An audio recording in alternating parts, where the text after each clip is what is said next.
रहीम अस्सलाम वालेकुम नाजरीन आज 14 जून को अमरीकी सदर जो बाइडन एक इंतहाई अहम दौरे पर बेल्जियम ब्रुसेल्स पहुंच चुके हैं। होने ये वाला है कि नेटो का जो कि दुनिया की सबसे बड़ी मिलिट्री अलायंस है का इजलास होने वाला है। इस 2 रोज़ा इजलास में दुनिया की सूरत हाल को डिस्कस किया जाएगा और एक इंतहाई अहम फैसले इस इजलास के अंदर लिए जाएं। बेसिकली डिस्कस ये किया जाएगा कि किस तरीके से रशिया और चाइना को डील किया जाए, चाइना के बढ़ते हुए इन्फ्लुएंस को किस तरीके से अमेरिका और अमेरिका के इत्तेहादी काउंटर कर सकते हैं। और रशिया के हवाले से तो पहले भी नेटो के और रशिया के जो हालात थे ये कुछ बेहतर नहीं रहे। नेटो का वजूद में आना ही सोवियत यूनियन था। सोवियत यूनियन के खिलाफ इन मगरबी ताकतों को डर था और इसके लिए ये मगरबी ताकतें सोवियत यूनियन के खिलाफ इकट्ठी हो गई। लेकिन जैसे ही सोवियत यूनियन ख़त्म हुई ये मगरबी ताकतें बिखर गई और इन मगरबी ताकतों को एक बार फिर से चाइना और रशिया ने यूनाइट कर दिया। इस इजलास के अंदर जो सबसे अहम टॉपिक है जिसको हम आगे इस वीडियो के अंदर डिस्कस भी करने वाले हैं वो है अफगानिस्तान। अफगानिस्तान के अंदर अमेरिका और नेटो के इत्तेहादी जो हैं अपनी फोर्सेस तकरीबन 9600 के करीब ताकतवर मिलिट्री पर्सनल्स जो हैं वो इनके अफगानिस्तान के अंदर मौजूद हैं। इस टाइम उनके पुल आउट का डिसीजन 11 सितंबर से पहले ले लिया गया है। इस हवाले से किस तरीके से इस सारी सिचुएशन को डील करना है ये सब कुछ आज की इस वीडियो में हम डिस्कस करने वाले हैं और आपको ये बताने वाले हैं कि क्या वो मुतवक्का फैसले हैं जो कि इस नेटो इजलास में होने वाले हैं। इस हवाले से एक बड़ी पेशरफ्त ये भी हुई है कि गुज़िश्ता दिन जो है वो G7 के इजलास के अंदर सीपैक और BRI belt and road initiative को चाइना का जो मेगा प्रोजेक्ट है काउंटर करने के लिए G7 अपना एक Build Back Better World project ला रहा है। इस हवाले से चाइना का भी एक रिस्पांस ऑफिशियल रिस्पांस आ चुका है, उसको भी आपके साथ इस वीडियो के अंदर हम डिस्कस करने वाले। लेकिन नाजरीन वीडियो में मजीद आगे जाने से पहले मेरे इस चैनल को सब्सक्राइब करें ताकि मैं तमाम लेटेस्ट अपडेट और न्यूज़ आप तक बर वक्त पहुंचा सकूं। नाजरीन पिछले 4 सालों से अमेरिका और नेटो के जो आपस के ताल्लुकात थे वो कुछ खातिर बेहतर नहीं रहे। पिछले 4 सालों में अमेरिका में डोनाल्ड ट्रंप की हुकूमत थी। डोनाल्ड ट्रंप ये नज़रियात रखते थे कि नेटो जो है ये एक अफसरदा और पुराना इदारा है जो कि अपनी ताकत को खो चुका है। कई बार डोनाल्ड ट्रंप ने ये भी धमकी दी कि वो अमेरिका को नेटो से निकाल देंगे, इस मिलिट्री अलायंस को ख़त्म कर देंगे और इसके बाद से नेटो को भी काफ़ी ज़्यादा तशवीश रही है अमरीकी हुक्मरानों की जानिब। लेकिन अब जो बाइडन की हुकूमत है, जो बाइडन जो 2010 में होने वाले नेटो समिट में जो है ना वो वाइस प्रेसिडेंट बराक ओबामा के, और जो बाइडन जो है वो एक नई पॉलिसी के ऊपर गामजन है।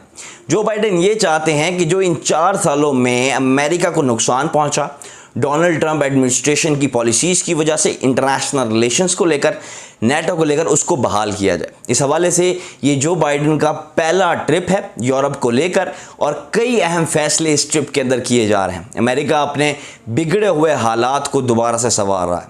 इस हवाले से जो सबसे बड़ा डिसीजन जो रिवर्स किया जो बाइडन ने वो ट्रंप का डिसीजन था, जिसके अंदर ट्रंप ने यह फैसला किया था कि जर्मन ट्रूप्स को विड्रॉ करा दिया जाए अफगानिस्तान से। इस डिसीजन को भी रिवर्स किया है जो बाइडन ने, क्योंकि जो बाइडन तमाम उन फैसलों को जो डोनाल्ड ट्रंप एडमिनिस्ट्रेशन ने लिए थे और जिससे अमेरिका को नुकसान पहुंचा है उनको तब्दील करने वाला। इस हवाले से जो बाइडन ने नेटो के आर्टिकल 5 के ऊपर भी जोर दिया जो कि ये कहता है कि अगर नेटो में से किसी एक मुल्क के ऊपर हमला होगा तो ये तमाम नेटो ममालिक के ऊपर हमला समझा जाएगा। इस तरह की स्टेटमेंट दे के उन्होंने ये वाजे किया है कि अमेरिका का कॉन्फिडेंस और इंटरेस्ट जो है वो नेटो के अंदर दोबारा बहाल हो चुका है। लेकिन आखिर क्यों अमेरिका को अब नेटो की इतनी ज़्यादा ज़रूरत पड़ गई है? एजेंडे के ऊपर ये तीनों वजूहात डिस्कस की गई हैं। इसकी सबसे बड़ी वजह जो है वो अफगानिस्तान है। जो दूसरी बड़ी वजह है इस तरह की सिचुएशन की, इन्वायरमेंट की बनने की, वो खुद चाइना है, क्योंकि चाइना का जो इकोनॉमिक इन्फ्लुएंस बढ़ रहा है वो अमेरिका के लिए एक थ्रेट है। जो तीसरी बड़ी वजह है वो इनका पुराना दुश्मन रशिया, और ये नेटो मुबालिक 1949 में सोवियत यूनियन के खिलाफ आकर एकजुट खड़े हो गए। इसी नेटो समिट के अंदर एक मीटिंग जो बाइडन की तैयब अर्दगान जो कि तुर्की के प्रेसिडेंट हैं उनके साथ भी होनी है। ये मीटिंग इंतहाई अहम है और कई अहम फैसलों की तवक्को की जा रही है। कहा यह भी जा रहा है कि इन दोनों मुल्कों के टाइज जो कि बेहतर नहीं रहे ट्रंप एडमिनिस्ट्रेशन के दौरान, उनको रिवाइव करने की भी कोशिश की जाएगी इस मीटिंग के थ्रू। अब ज़रा हम इस नेटो समिट के एजेंडे के ऊपर बात करते हैं। ये नेटो समिट बेसिकली 2030 का प्लान देने वाला है। ये एक नया प्लान होगा नेटो के हवाले से। नेटो का एक पिछला प्लान भी था जो कि 2010 के अंदर लॉन्च किया गया था। वो प्लान एक फेल्ड प्लान है, क्योंकि ना ही वो रशिया को रोक सका और ना ही उसने चाइना के इन्फ्लुएंस को कम किया। इस हवाले से एक नया प्लान जो है वो जो बाइडेन और नेटो के मुल्क जो हैं ये मिलकर लाने वाले हैं। इस हवाले से जो सबसे पहली चीज़ इनके एजेंडे के ऊपर डिस्कस की जाएगी वो है अफगानिस्तान।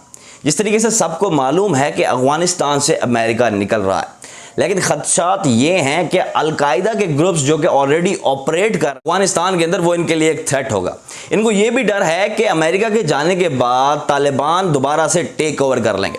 इस हवाले से नेटो तो ये चाहता है कि अमेरिका ये बात करे अफगानिस्तान के नेबर मुल्कों से, जिनमें पाकिस्तान भी शामिल है, कि वो अमेरिका को बेस दे दें। इस एयर बेस के जरिए ये बआसानी कंट्रोल कर सकेंगे सारे खित्ते की सूरत हाल। नेटो तो ये चाहता था कि अमेरिका पाकिस्तान से बात करे और पाकिस्तान से बेस ले, लेकिन पाकिस्तान एडमिनिस्ट्रेशन का एक अनएक्सपेक्टेड स्टांस जिसने सबको हैरान कर दिया। पाकिस्तान ने अमेरिका को बेसिस देने से बिल्कुल इनकार कर दिया है, जिसके बाद अब अमेरिका तजाकिस्तान और उज़्बेकिस्तान से बात कर रहा है इन बेसिस के लिए। लेकिन ये बेसिस भी उनको तभी मिल सकती हैं जब चाइना और रशिया इसके ऊपर राज़ी हों। इस हवाले से इस सारी सिचुएशन को किस तरीके से डील किया जाएगा, इसको भी इस एजेंडे के ऊपर डिस्कस करेगा, क्योंकि अलकायदा दोबारा से स्ट्रांग हो गई अगर अफगानिस्तान में, तो वो दोबारा से अटैक करेगी इन ममालिक के ऊपर। और अमेरिका का अफगानिस्तान में आने की जो बुनियादी वजह थी वो यही अलकायदा ही थी। तो इस तरीके से इस सारी सिचुएशन को किस तरीके से आगे इन फ्यूचर डील करना है, इस हवाले से अहम फैसले मुतवक्किल। दूसरा बड़ा एजेंडा है जिसको डिस्कस करना है, ये एजेंडा बेसिकली रशिया है। रशिया का बढ़ता हुआ साइबर इन्फ्लुएंस अमेरिका के लिए काफ़ी ज़्यादा खतरे का बाइस है। अमेरिका को ये भी खदशा रहा है कि माजी में होने वाले इलेक्शंस जिसमें डोनाल्ड ट्रंप विन कर गए थे, उस इलेक्शंस के अंदर रशियन हैकर्स की इन्वॉल्वमेंट थी और फैसले को तब्दील किया गया था रशिया की जानिब। इसके अलावा क्रीमियन पेनिनसुला में बढ़ते हुए रशियन थ्रेट को भी डिस्कस किया जाएगा, क्योंकि रशिया ही वो इनका पुराना दुश्मन है जो नेटो को एक साथ रख सकता है, और यही जो बाइडेन एडमिनिस्ट्रेशन की कोशिश भी है।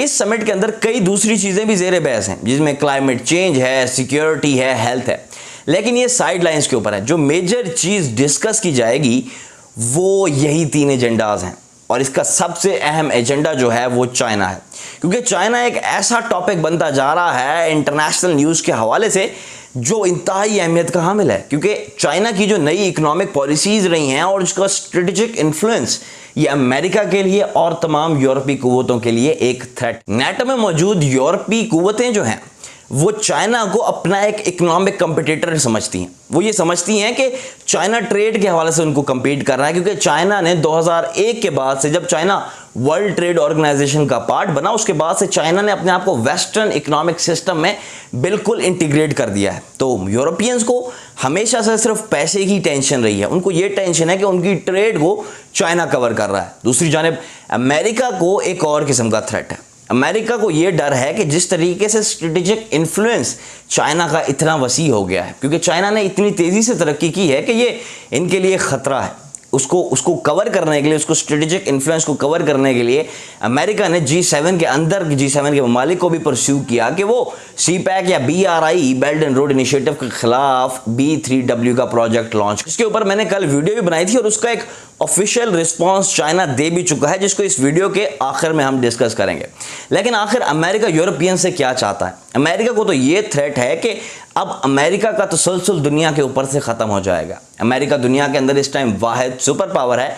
अमेरिका का स्टेटस है, ये स्टेटस चीन ख़त्म कर देगा। इस हवाले से अमेरिका को अब इन यूरोपियन ममालिक को ये समझाना है और मनाना है कि वो अमेरिका का साथ दें चाइना के इस इन्फ्लुएंस को तोड़ने के लिए। इस हवाले से किस तरीके से जो बाइडेन एडमिनिस्ट्रेशन डील करती है नेटो को और क्या नए फैसले किए जाते हैं, ये तो वक्त ही बताएगा। और बहुत जल्द इस हवाले से कोई भी अगर मुझे अपडेट या न्यूज़ मिलती है वो भी मैं आपके साथ शेयर करूँ। अब हम बात करते हैं जो कल फैसला किया गया। कल G7 ममालिक की जानिब से जो दुनिया की ताकतवर तरीन इकोनॉमीज़ हैं, डेमोक्रेसीज़ हैं, उन्होंने एक फ़ैसला किया। उन्होंने ये फैसला किया कि वो चाइना के बेल्ट एंड रोड इनिशिएटिव को काउंटर करने के लिए अपना B3W प्रोजेक्ट लॉन्च करेंगे। ये एक इंफ्रास्ट्रक्चर प्रोजेक्ट होगा जो कि दुनिया के थर्ड वर्ल्ड कंट्रीज़ के अंदर 40 ट्रिलियन US डॉलर की इन्वेस्टमेंट करेगा। इस हवाले से उन्होंने बार बार चाइना के ऊपर कई बातें भी की। कहा यह गया कि BRI जो है इसके अंदर ट्रांसपेरेंसी नहीं है, करप्शन है और चाइना की मोटिवेशंस कुछ और है। इसके ऊपर चाइना का ऑफिशियल रिस्पॉन्स आ चुका है। चीनी उनके इस इकदाम से बहुत ज़्यादा गुस्से में है और नाखुश है। चीन ने यह कहा है कि बार बार मगरबी कुव्वतें हम पर इल्ज़ाम लगाती हैं, बहतान लगाती हैं और इस सिलसिले को अब रुक जाना चाहिए। बार बार ये सवाल उठाया जाता है कि बेल्ट एंड रोड इनिशिएटिव के अंदर ट्रांसपेरेंसी नहीं है, ये करप्ट है, नेगेटिव मीडिया प्रोपेगेंडा वगैरह वगैरह। इस चीज़ से चाइना बहुत ज़्यादा खफा हो चुका। चाइना ने यहाँ तक स्टेटमेंट दे दी है कि ये छोटे मुल्क, जी हाँ ये मुल्क छोटे नहीं है, लेकिन चाइना की स्टेटमेंट ये है कि ये छोटे मुल्क जो हैं ये हमें इन्फ्लुएंस नहीं कर सकते। इस तरह से एक नए कोल्ड वॉर का इरा जो है वो शुरू हो चुका है बिटवीन अमेरिका और चाइना।